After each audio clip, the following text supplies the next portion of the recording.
Video शुरू करने से पहले हमारे चैनल को लाजमी सब्सक्राइब करें और इस नावल की अगली एपिसोड देखने के लिए ज़्यादा से ज़्यादा चैनल को सब्सक्राइब करें। मैंने अलीशा की दोनों आईडीज़ बनाकर लॉक कर दें और कहा कि अलीशा आपकी दोनों आईडीज़ तैयार हैं, मैं चेक कर लूँ। अलीशा ने फ़ौरन मोबाइल उठाया और थोड़ी घबराहट के साथ पूछा, आपने तो कुछ गलत नहीं किया ना? इसमें मेरी पुरानी तस्वीर और वीडियोज़ भी हैं, अगर कोई गलत इस्तेमाल हो गया तो। मैंने फ़ौरन यकीन दिलाया, नहीं अलीशा, बिल्कुल नहीं, मैं ऐसा कोई काम नहीं करता। शायद किसी ने आपको गलत फहमी में डाल दिया हो या कोई पुरानी बात हो। अलीशा सोच में पड़ गई और आहिस्ता से कहा, आजकल किसी पर भरोसा करना भी मुश्किल हो गया है, कौन सच्चा है कौन झूठा पता ही नहीं चलता। मैंने मुस्करा कर जवाब दिया, ठीक है, एक बार खुद आजमा कर देख लो, अगर वाकई कोई काबिल एतमाद दोस्त मिल जाए तो बात आगे बढ़ सकती है। हैना जो पास बैठी थी, इसने हल्की सी मुस्कुराहट के साथ मुझे देखा और अलीशा से कहा, अलीशा, ज़िंदगी बहुत जल्दी गुजर जाती है, थोड़ा सा सोचो, कभी कभी नई शुरुआत अच्छी होती है। अलीशा ने सर झुकाकर आहिस्ता से बोली, नहीं हैना, अगर मेरे होने वाले शौहर को पता चल गया तो वो नाराज़ हो जाएंगे, मुझे बहुत डर लगता है। हैना ने हल्के लहजे में कहा, अरे कोई बात नहीं, हम सब देख लेंगे, बस थोड़ा सा सोच लो। मैंने मौका देखते हुए कहा, ठीक है, मैं फ़िलहाल बाहर जा रहा हूँ, तुम दोनों आराम से बातें करो, और उठकर पास वाले कमरे में चला गया। दरवाज़ा हल्का सा खुला छोड़ दिया ताकि आवाज़ें आ सकें। दिल में एक अजीब सी बेचैनी थी, क्या अलीशा वाकई मान जाएगी? अब फिर ये सब एक बड़ी साजिश का हिस्सा है जिसका अंजाम कुछ और ही निकलेगा। कमरे से अलीशा की आवाज़ आई, वो सर झुकाकर आहिस्ता से बोली, नहीं है ना, अगर वो मुझे छोड़ देगा तो वो सोचेगा कि मैं वैसे नहीं हूँ, फिर मेरी ज़िंदगी का क्या होगा? हैना ने जवाब दिया, अलीशा, बस एक बार सोच लो, कभी कभी छोटी सी गलती भी बड़ी खुशी ला सकती है।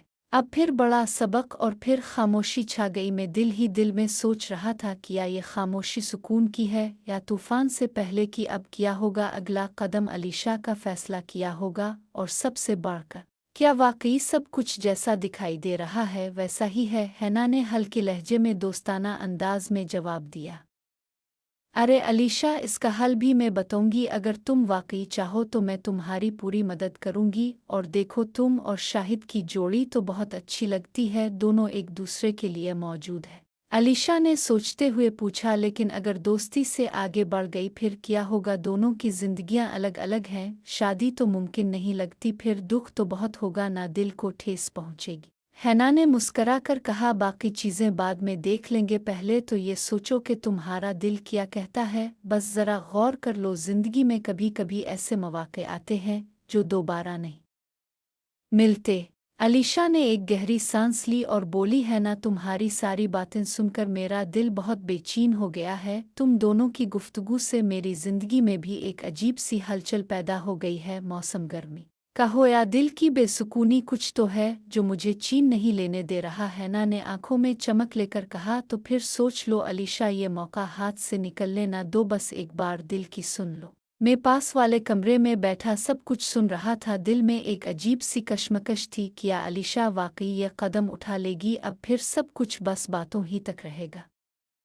हैना ने अलीशा की तरफ देखकर मुस्कुराते हुए कहा, अलीशा, तुम अंदर जाओ ना, शाहिद के पास डरो मत, वो कुछ नहीं कहेगा, तुम्हें एहसास भी नहीं होगा कि वो कोई अजनबी है, बस आराम से बातें करोगी और अगर अच्छा लगा तो फिर आगे देखा जाएगा। अलीशा ने हल्का सा सर हिलाया और बोली, बस गुपशप करूंगी और कुछ नहीं, अगर अच्छा लगा तो फिर सब कुछ देख लेंगे। हैना ने मेरी तरफ देखकर संजीदगी से कहा, शाहिद, अलीशा को मेरी बहन की तरह समझो, इसे तंग मत करना, अच्छा, वरना मुझे भी तुम्हारी दोस्ती छोड़नी पड़ेगी। और ये कहते हुए इसने मुझे आंख मारी।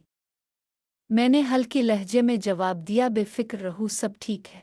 अलीशा अब अंदर आ चुकी थी, वो मेरे पास सोफे पर बैठ गई। बाहर बारिश तो रुक गई थी, मगर अंदर दिल की धड़कनों का तूफान अभी जारी था। कमरे में एक अजीब सी खामोशी छाई हुई थी, बस धड़कते दिलों की आवाज़ सुनाई दे रही थी। मैंने सोचा, अब क्या होगा? क्या ये खामोशी सुकून की अलामत है या कोई बड़ा तूफान आने वाला है? अलीशा का अगला जुमला क्या होगा? और सबसे बढ़कर, क्या ये सब वाकई जैसा दिखाई दे रहा है वैसा ही है ना, कोई और राज छुपा है? अलीशा ने आहिस्ता से पूछा, शाहिद कैसे हो? अब मैंने मुस्करा कर जवाब दिया, बहुत अच्छा हूँ, आप सुनाओ कैसी हो। अलीशा ने निगाहें झुकाकर कहा, सब ठीक है, बस थोड़ी सी घबराहट है। मैंने आहिस्ता से कहा, अलीशा अब बहुत अच्छी लग रही हो, मुझे आपसे बात करके अच्छा लगता है, क्या हम अच्छे दोस्त बन सकते हैं? अलीशा ने शर्माते हुए जवाब दिया, शाहिद आप भी बहुत अच्छे हो, हाँ बस दोस्ती ही ठीक है। मैंने हल्की लहजे में कहा, दोस्ती में भी बहुत कुछ होता है, कभी कभी दिल की बातें बहुत करीब ले आती हैं, मगर हमें एहतियात भी करनी चाहिए। अलीशा ने फौरन कहा, मुझे बहुत डर लगता है शाहिद। मैंने एक गहरी सांस ली और कहा, मैं बस आपसे अच्छी बातें करना चाहता हूँ, अगर दिल की बात हो तो वो भी सुन लेंगे। अलीशा ने चौंक कर मेरी तरफ देखा और आहिस्ता से बोली, शाहिद। कमरे में एक अजीब सी खामोशी छा गई। बाहर हुआ चल रही थी मगर अंदर दिल की धड़कनें तेज हो गई थी। मैं सोच रहा था कि अलीशा वाकई आराम से बात करेगी, अब फिर कोई पुरानी बात, कोई डर, कोई और राज सामने आ जाएगा जो सब कुछ बदल देगा।